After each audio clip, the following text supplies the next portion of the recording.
Queridos abençoados, tudo bem? Tudo na paz? Graças a Deus. Eu sou nosso irmão Alberto Lírio e você já nos conhece. E estamos aqui para mais uma vez divulgarmos um vídeo para a honra e glória do nome do Senhor. O YouTube é assim, né?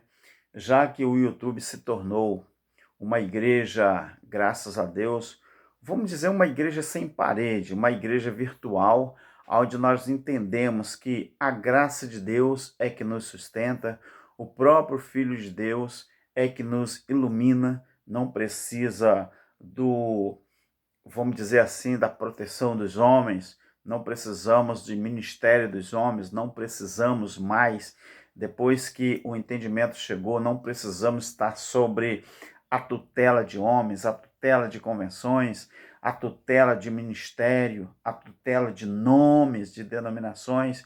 Então nós estamos aqui, graças a Deus, hoje consciente de que nós somos a esposa de Cristo. Nós vivemos pela graça, nós não vivemos pelas obras.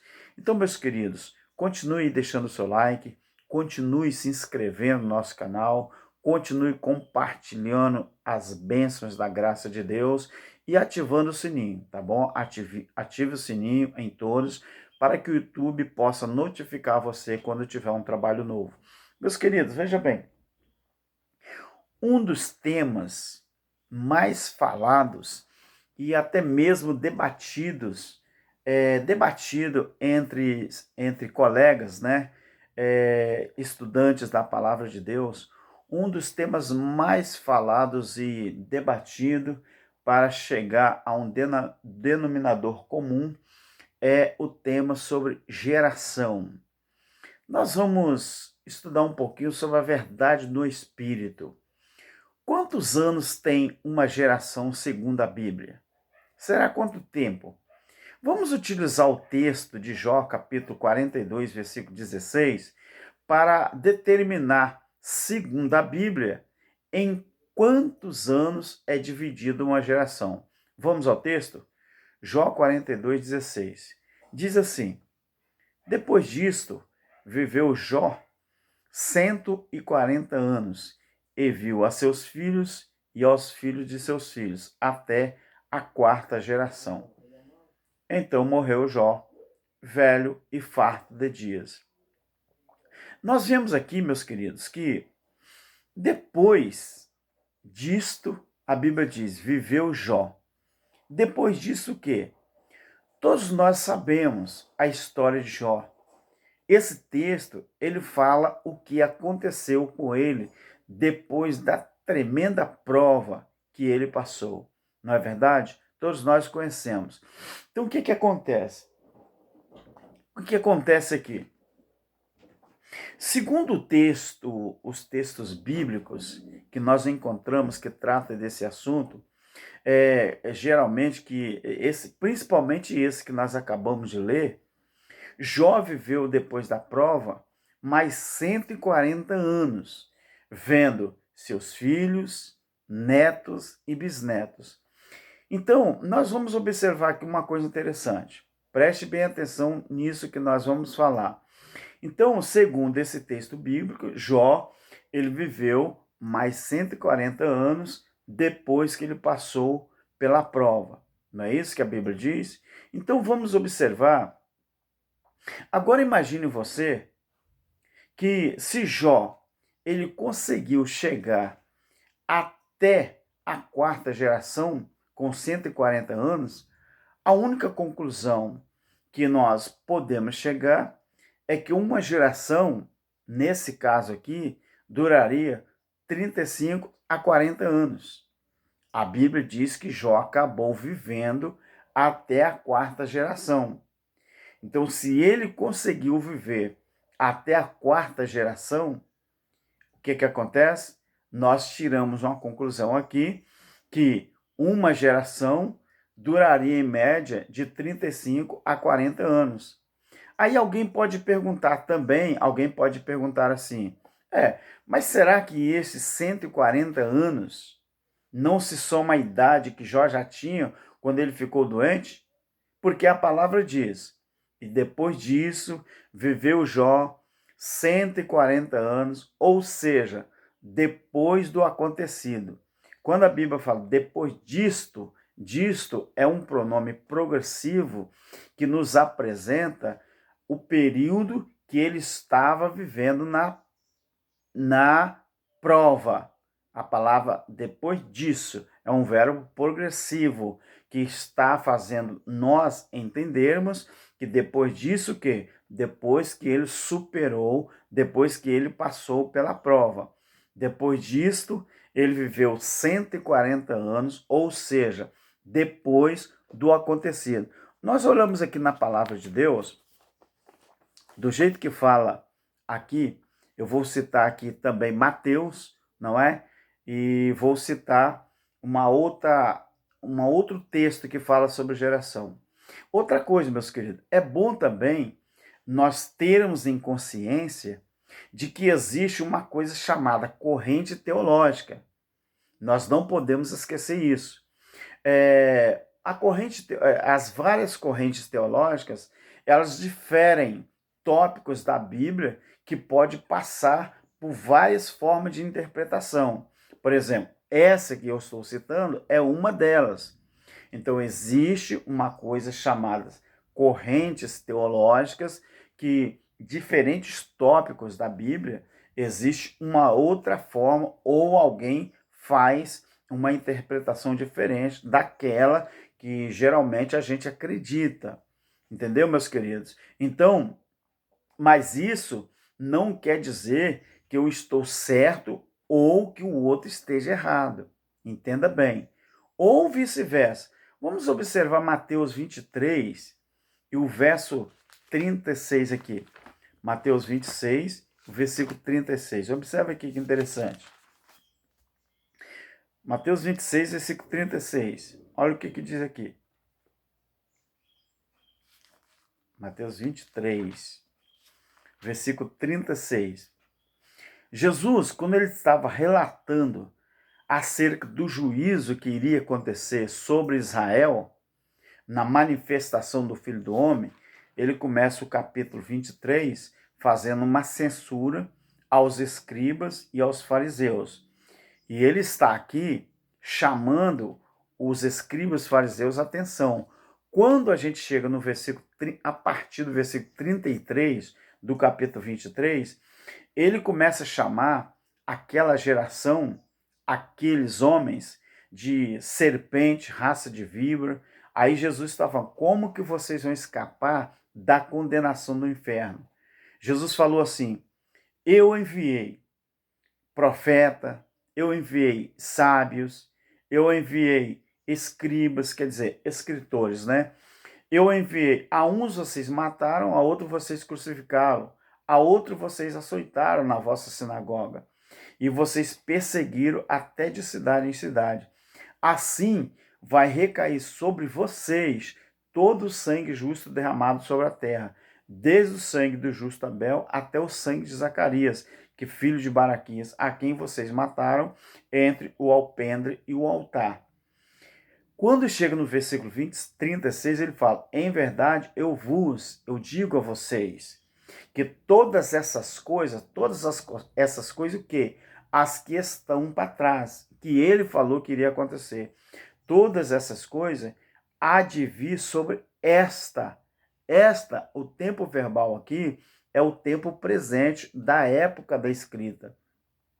Então, nós temos que lembrar que diferentes tópicos da Bíblia podem passar por várias formas de interpretação.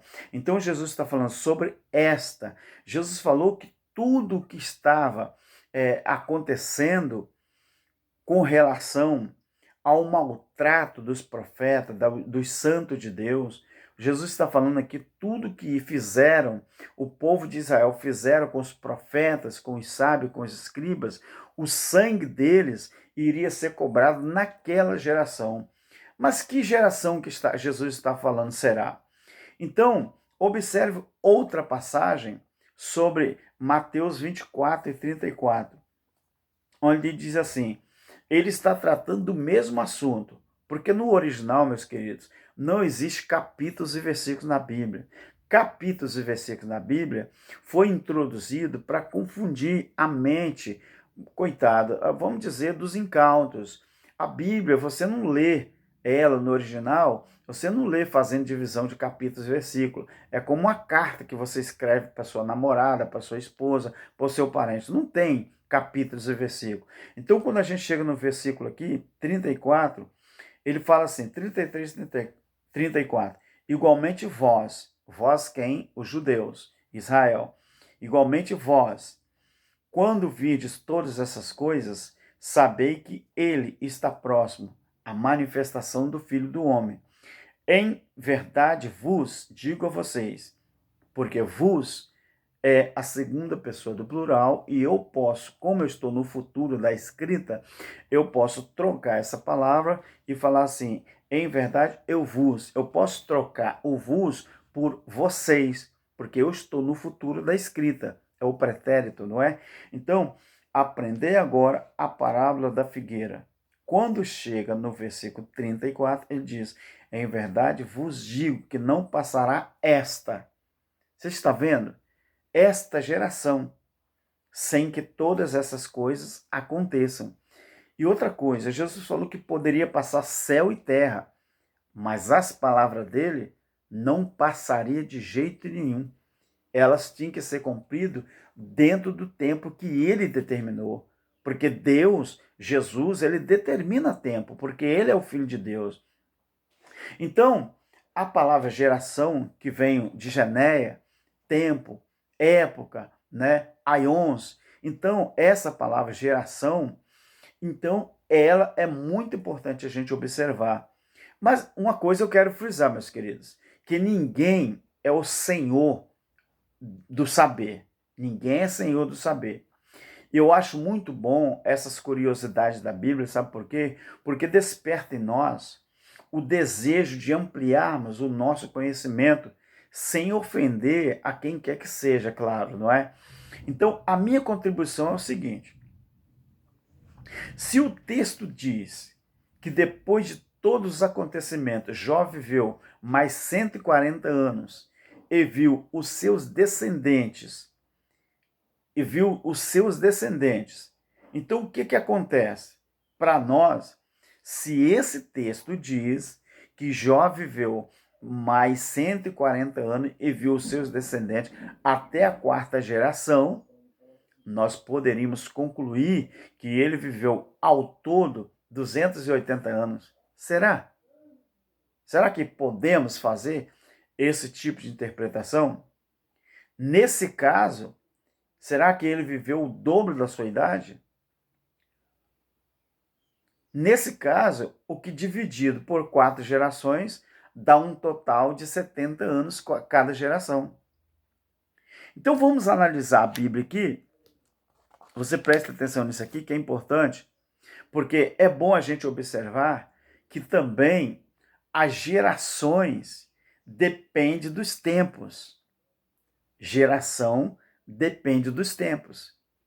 Então, se olharmos por toda a Bíblia, do Gênesis a Apocalipse, vamos ver que os anos eles foram diminuindo por cada geração. Então, a gente tem que observar isso. Já houve, por exemplo, geração de 800 anos em toda a Bíblia. Já houve geração de 500 anos. Já houve geração de 300 anos. Até que Deus viu que o seu espírito não poderia permanecer com o homem por muito tempo, por causa da sua impiedade. Não é isso que registra Gênesis, capítulo 6, o versículo 3? Capítulo 6, versículo 3 de Gênesis fala assim: Então disse o Senhor, não permanecerá mais o meu espírito para sempre com o homem, pois este é mortal, os seus dias serão 120 anos. Então o que acontece aqui? A partir dessa declaração profética do próprio Deus, a geração ela passou a possuir, a ter, vamos dizer assim, uma duração de 120 anos. Se Jó está falando de Se a Bíblia ali em Jó está falando que Jó, depois que ele passou a prova, ele viveu mais 140 anos, e esses 140 anos, você divide ele em 4 gerações, aí vai dar o quê? Cada geração, 35 anos. Então, mas e aí? Essa contagem é certa? A palavra geração, ela pode ser interpretada de diversas maneiras. Quando Jesus falou que o juízo viria sobre Israel para cobrar o sangue dos inocentes, ele está falando que o juízo seria cobrado naquela geração. Então, como Jesus, ele tinha 33 anos, ele viveu 33 anos e meio, e depois que ele viveu 33 anos e meio, estava nessa faixa de 33 e tal. Então, 37 anos depois, ou 36 anos e meio depois, aconteceu o juízo. Então, quer dizer, 70 anos certinho. Será que Jesus estava falando na geração de 70 anos? Será que ele estava falando na geração de 35 anos? Será que ele estava falando numa geração de menos ou de mais? Então, você veja bem que a partir dessa declaração aqui de Gênesis 6 e 3, o próprio Deus, ele fala que a geração, nesse caso, passou a ser de 120 anos.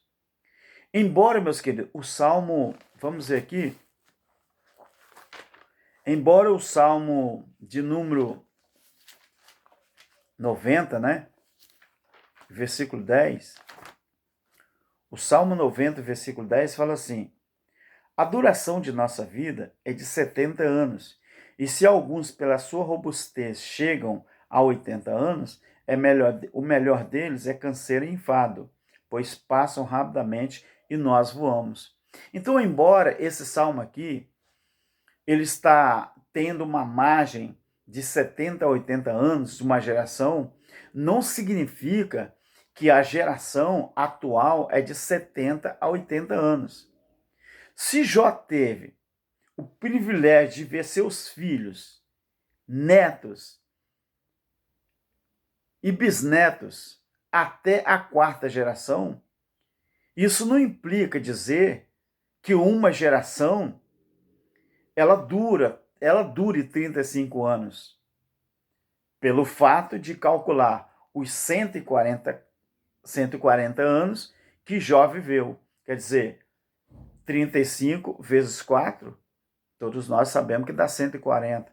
Ou 140 dividido por 4 dá 35. Então, a Bíblia diz que ele viu até a 4ª geração. 4 gerações fosse dividida em 35, fosse dividida em 35, então daria 35, 35, 70. 35, 35, 70. 2 vezes 70, 140. Porque é a Bíblia que diz, não é? Então, o que acontece? Se a Bíblia diz que ele viveu até a 4ª geração, que ele viu a 4ª geração, é esse tempo que serve como base, quer dizer, depois da prova, o tempo que serve como base para calcular a geração, então seria esse tempo que ele viveu. Porque a própria Bíblia está dizendo que depois da prova, Jó viveu mais 140 anos. Então, 140 anos é depois que ele passou pela prova. Então, ele viu os seus filhos, os seus netos e os seus bisnetos, até a 4ª geração. Então, se ele viu até a 4ª geração, se ele viveu e viu até a 4ª geração da sua família, esse é o tempo que tem que ser levado em conta e tem que servir como base. Que depois da prova, os anos vividos antes da prova não entram nesse cálculo. Por quê? Porque foi a partir do momento que ele passou na prova que está sendo considerado. Então, porque Jó, a Bíblia diz aqui, que ele havia perdido tudo, inclusive os filhos. Então, o tempo que tem que ser levado em conta para fazer esta matemática de uma geração seria de 140 anos. 140 anos dividido por 4. Então, meu querido, pelo menos esse é o nosso entendimento. Por quê que eu estou falando isso e estou deixando esse estudo? Porque esse tema, geração, ele está sendo levantado no mundo inteiro. Para muita gente que quer desfazer daquilo que os ensinadores da graça estão falando acerca da manifestação do Filho do Homem no ano 70. Muita gente está dizendo que Cristo não voltou, mas porque muita gente está esperando uma manifestação física, e ele deixou claro que a manifestação dele não seria física. Lucas 17, 20 e 21, ele está deixando claro que ele iria cobrar naquela geração que ele vivia o sangue dos inocentes que foram derramados, os profetas, os santos, não é? O sangue dos escribas, entendeu? Então, ele falou que foi naquela geração. Mas de que geração que Jesus estava falando? Era da geração que ele vivia? Porque antigamente contava-se geração assim. Por exemplo, eu nasci, é a minha geração. Meu filho nasceu, é outra geração. Do jeito que está no livro de Jó, o meu neto nasceu, é outra geração. O meu bisneto nasceu, é outra geração. O meu tataraneto nasceu, é outra geração. Então, pelo menos no livro de Jó, era contado assim: 4 gerações: pai, filho, neto e bisneto. Você me entendeu agora, meu querido? Eu espero que eu tenha contribuído o pouco que eu falei sobre neste vídeo sobre esse tema, tá bom, meus queridos? Mas é muito bom a gente estudar e a gente se inteirar daquilo que a gente está falando. Então, a gente deve observar que as gerações dependem dos tempos, tá bom, meu querido? Depende do tempo. Então, houve gerações de 800 anos, já houve gerações de 500 anos, já houve geração de 300 anos. Mas uma coisa tem que ser levada em conta. Você já observou que em toda a Bíblia, os anos, eles não foram progressivos, eles foram sempre regressivos. Os homens, por exemplo, Matusalém, 969 anos. Adão, 930 anos. E assim sucessivamente. Aí Deus vem e estabelece para o homem uma geração de 120 anos, no Salmo 90, e o versículo 10. Aí Jesus vem falando que na geração dele, que já era 70, né? Que já era 70 e 80, ele está falando que o juízo em Israel iria acontecer naquela geração. Geração, meu filho, que Jesus falou 2000 anos atrás, não se refere a nós, 2000 anos depois que Jesus falou, e nem ao futuro incerto. Então, nós que somos os preteristas, nós preferimos ficar com a revelação da palavra, daquilo que está inserido na Bíblia. Claro que existem várias outras interpretações, mas que nós também respeitamos. Agora, a gente não deve usar isso para denegrir imagem de ninguém com respeito ao seu conhecimento, à sua forma de pensar. Nós só falamos aquilo que está aqui e da maneira que a gente entende, tá bom? Fique na graça, fique na paz. Espero ter contribuído para alguma coisa e para o entendimento. Graça e paz. Amém.